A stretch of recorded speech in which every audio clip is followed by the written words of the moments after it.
episode on Metal on a Budget with your host, DJ Metal. And today we're doing something a little bit different. I'm super excited to share with you guys that I am able to finally record the raw product of these amps with mics and even DI if I want to. So I'm super excited to be able to share that I finally collected a lot of things to be able to get to this point, to do the thing, to make good YouTube videos, which that's still subjective, but it's okay because each day that I do this is the more that I learn and the better I become at this. So this is obviously a huge improvement from my past videos. All the way up until now, I have used a cell phone for Metal on a Budget. And there is nothing wrong with that. For a long time, I didn't want to make videos because I didn't have the proper gear to record and be able to actually get isolated tracks, if you will. I had to always record the entire room, and with the vocal side of things, not too bad. It's manageable, I guess you could say, but recording this way, everything is a lot quieter. My children aren't in the videos as bad. Like, you can't hear them when you listen to the room mics compared to like this isolated mic or the mic that's on the ground. So from now on, I am upgrading the quality of the video and audio like I've been talking about, and I'm super excited to be able to do that right now with you guys. I appreciate everybody for their support.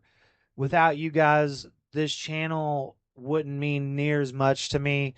I did this for my own personal sake, not realizing that there was people that, and it might not be a lot of people, a couple hundred people, but it's still inspiring to continue because there is a market for Metal on a Budget.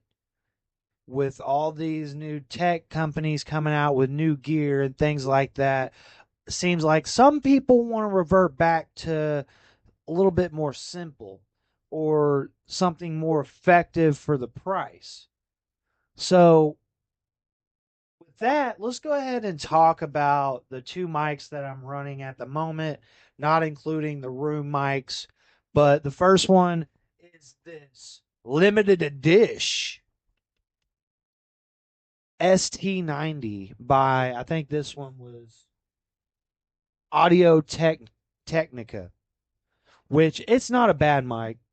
I want to try my other mic, but it's at a different practice spot right now. Let's go ahead and talk about the product on hand. We're going to test this bad boy out, and that's the AkG P170 condenser microphone. It's general purpose instrument microphone for project studios, home recording, and stage application. Professional small diagram, true condenser microphone, heavy duty, roadworthy, all metal construction, recording AB and XY stereo miking techniques. That's really cool. And it comes with like the adapter where you can plug it up, and I'm using it on a little mic stand down here. So, very cool. That's what we're going to be going over today. I just decided right now with you guys, we are going to test this mic out and see how it sounds, see what we can get from it.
stock setup, no pedals or anything like that.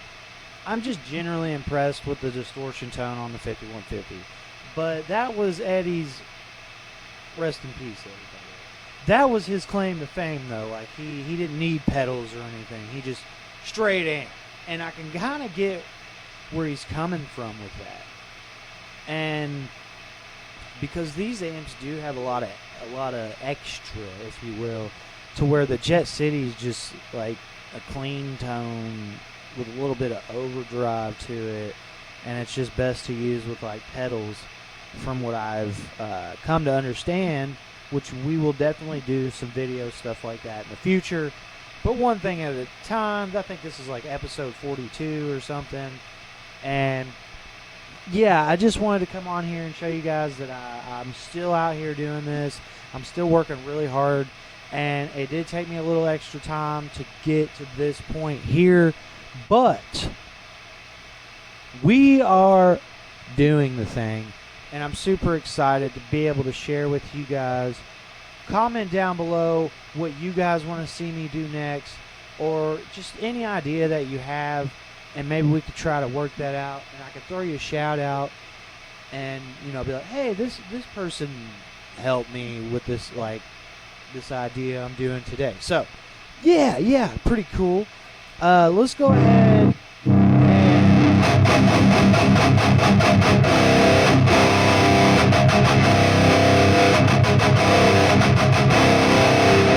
But overall, I'm super excited to be able to share this with you guys. There's going to be a lot more YouTube material coming definitely towards the winter time, when things kind of slow down on the music aspect when it comes to live playing, things like that. I am in a band, but I cannot name the name yet because we haven't named the band. That is something we're kind of waiting on. We have more material. We're almost finished with this EP. We got a couple more to go, and then we can finally go and play that out live. We use backing tracks. That's all on a budget. So if you're interested on what I'm using to get by for backing tracks and also to run in the front of house, I can also do a video on that in the future if you guys are interested. I have a lot of content I want to cover anyways, and this is just a huge benefit to be able to record everything and not have to use the live room mics, and I can get like a good tone. So yeah, let's kind of jam around a little bit more on this Kramer. If you're not a Kramer fan, that's all right. It is a love-hate relationship with Kramers, with quality control on anything that's like Chinese or Indonesian, which is like this one, Indonesian. It can be a hit or miss on the quality control. I was lucky enough to get one that had very good quality control standards. I think because it was from 2005, things were just a little bit better, and now quality and standards have kind of went down just to try to flip a profit, obviously. So let's hear this bad boy. I think it is a great guitar. I'm a huge fan of Indonesian instruments. It seems like every one I've ever gotten has been very good, between LTD,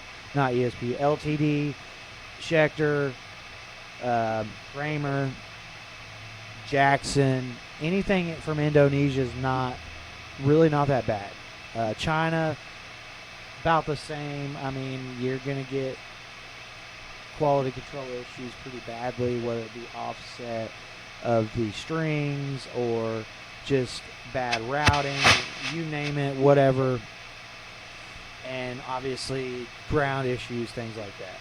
So that's why sometimes it's better to go used, because you can get a really nice, affordable guitar that even looks better than some of the newer. Well, I think this looks way better than the newer models of Kramer's coming out. The headstock, the paint job, the fretboard, everything's going on for this. I mean, it has a 5-way toggle switch and coil tap. You can't ask for any more stuff.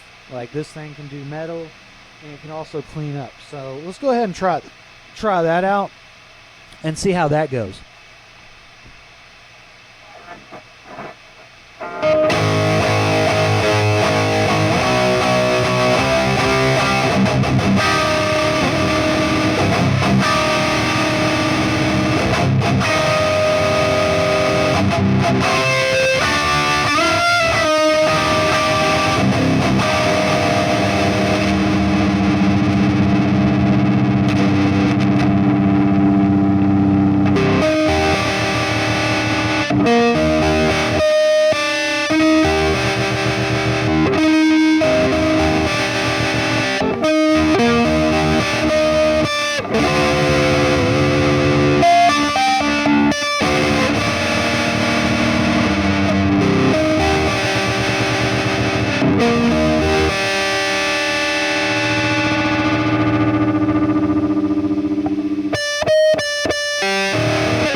you see, like, right there, that's the single coil. And then when I go down to the cool tap, there's a lot more gain. So, like, it's not bad. Like, for me personally, I like to have a humbucker and one single coil. I don't necessarily need the middle pickup, but, like, I do like to have that configuration. So if I ever get a signature model, I already know that's going to happen. It's definitely... there might be a model with maple fretboard. I'm not sure. I really am a sucker for a maple fretboard, especially in 24 fret. But, like, I know for a fact if I do my own signature guitar or, like, custom guitar, definitely humbucker single coil for me. That's the Schecter 007 that I have back here has that configuration, and that's the one I like. I think that's perfect to be able to get versatility out of the instrument.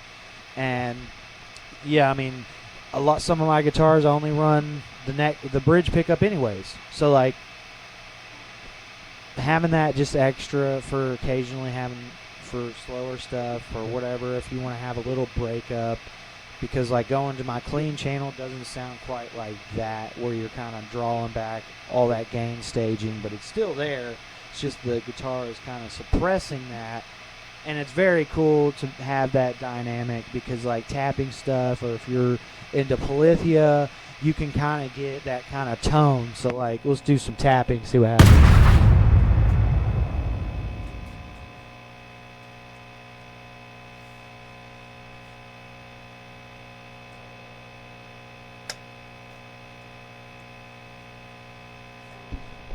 Something happened.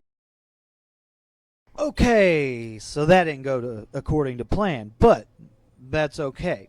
It is part of the deal. What I believed happened, looking back at the footage and the audio, I believe the output transformer went out. I did take it apart and look at all the tubes, look at everything, and yeah, it doesn't work. So I have did some pricing, and it probably will cost me more than what the amp's worth to have it fixed. That's why I don't recommend tube amps to beginners.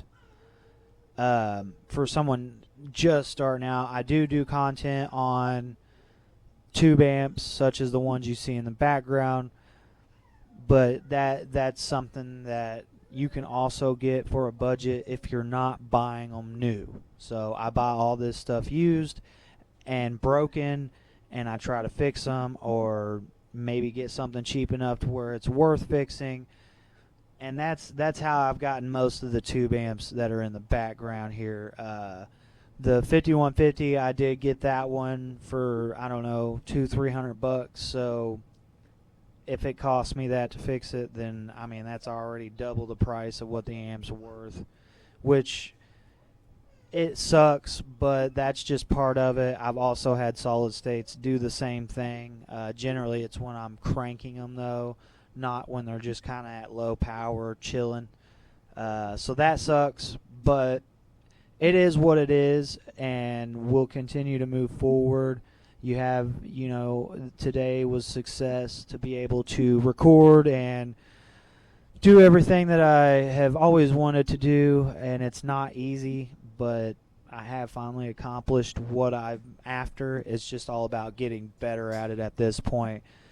And yeah, that goes back to the moral of metal on a budget and why I offer up gear that's inexpensive, because you never know when it's going to break.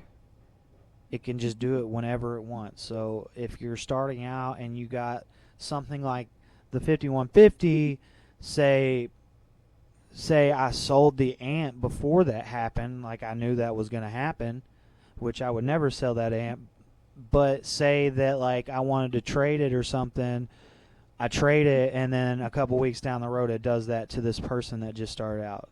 And that's kind of why going cheap when you first start out is always a good way to go, to get your feet, kind of get your feet wet, get in the door, and see if that's something you're truly wanting to pursue and not be out of a lot of money, because trying to resell this stuff is next to impossible.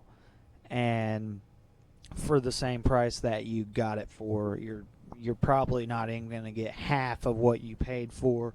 So it's always good to invest in something that you either want to keep forever like I do, or B, you get something inexpensive so it's not leaving you out thousands of dollars. And yeah, that's all. That's what Metal on a Budget's always been about, is just trying to find good inexpensive gear that I think personally is usable. Not everything that I put on the channel is up to people's standards, but that's okay. Like the Digitech stuff, the distortion is rough around the edges 100%. It's worse than Line 6 when it comes to their older distortion platforms.